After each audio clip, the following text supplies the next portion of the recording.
Мое почтение. Мы уже видели седаны в кузове универсал, вездеходы в виде квадроциклов и маслкары в кузове пикап. Теперь будем изучать маслкар в кузове купе. Это Willard Faction. Машина не спавнится в сессии. Купить можно только на сайте Убейни. Цена составляет всего $36 тысяч GTA.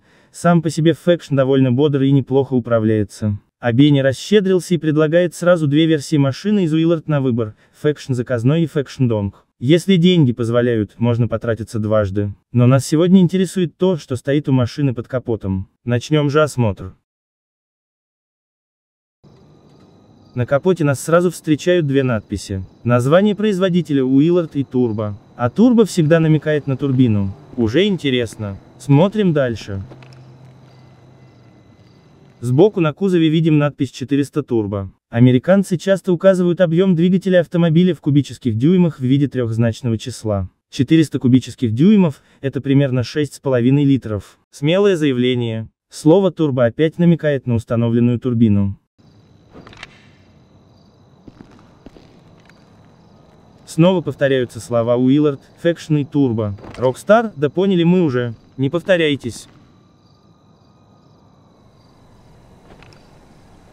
Из нового надпись V8. Нам обещают V-образный восьмицилиндровый двигатель. Хотелось бы верить.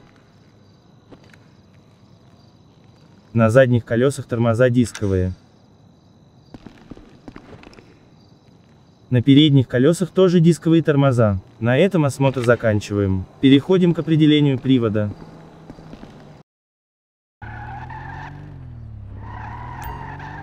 Привод классический задний. Мотор должен располагаться продольно.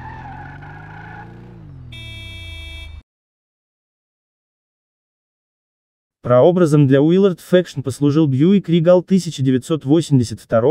1982-1987 годов выпуска. Машины очень похожи внешне, что не так часто встречается в игре. Regal оснащался атмосферным V-образным шестицилиндровым двигателем. Объем 3,2 литра с мощностью 95 лошадиных сил без турбины и 3,8 литра с мощностью 105 лошадиных сил с турбиной. Для маслкара, как Faction именуют в игре, как-то мало. Двигатель объемом 3,2 литра считался базовым. Более мощной версией являлся Buick Grand National. Эта машина ограниченной серии, выпущенная по случаю успехов в NASCAR, машины были покрашены в черный цвет, имели спойлер. Комплектовались атмосферными V-образными шестицилиндровыми двигателями. Имели объем 4,1 литра с мощностью 125 лошадиных сил без турбины и 3,8 литров с мощностью 175 лошадиных сил с турбиной. Согласитесь, это уже лучше.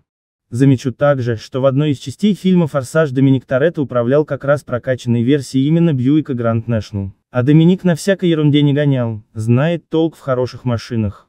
Но даже 175 лошадей как-то мало. Поэтому Buick выпустил еще более серьезную версию машины. Называлась она Buick GNX и относилась к T-Type линейке заряженных машин производителя. На эту машину штатно ставили инжекторный V-образный шестицилиндровый двигатель с объемом 3,8 литра, турбиной и мощностью 275 лошадиных сил. Однако, если покупателей этого было мало, можно было заказать версию с карбюраторным двигателем V8 объемом 5,7 литра и мощностью 305 лошадиных сил. Уже запрос на лавры Мустанга, как считаете? А теперь давайте посмотрим, что у Faction под капотом.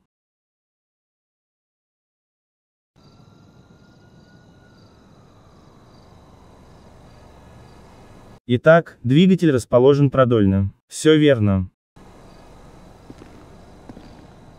Судя по клапанной коробке, по 4 цилиндра на сторону. В сумме получается 8 цилиндров, что совпадает с обещанным. В целом моторный отсек Faction выполнен довольно аккуратно. Тут претензий нет. Если уж попался ответственный дизайнер для модели машины, он сделает все красиво и аккуратно. А если подсобный поработал, вы сами видели, к чему это приводит.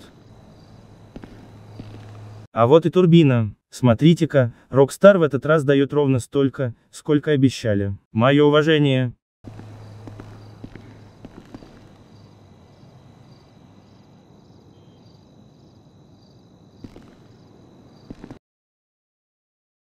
В этот раз Rockstar оказались на высоте. Совпадает расположение двигателя, количество его цилиндров, турбина тоже в наличии. Заполнение моторного отсека хорошее, без пустот и висящих в воздухе трубок. Сомнений вызывает только обещанная надпись в 400 кубических дюймов. Но ладно, игра есть игра. Итак, из машины выжили максимум реализма.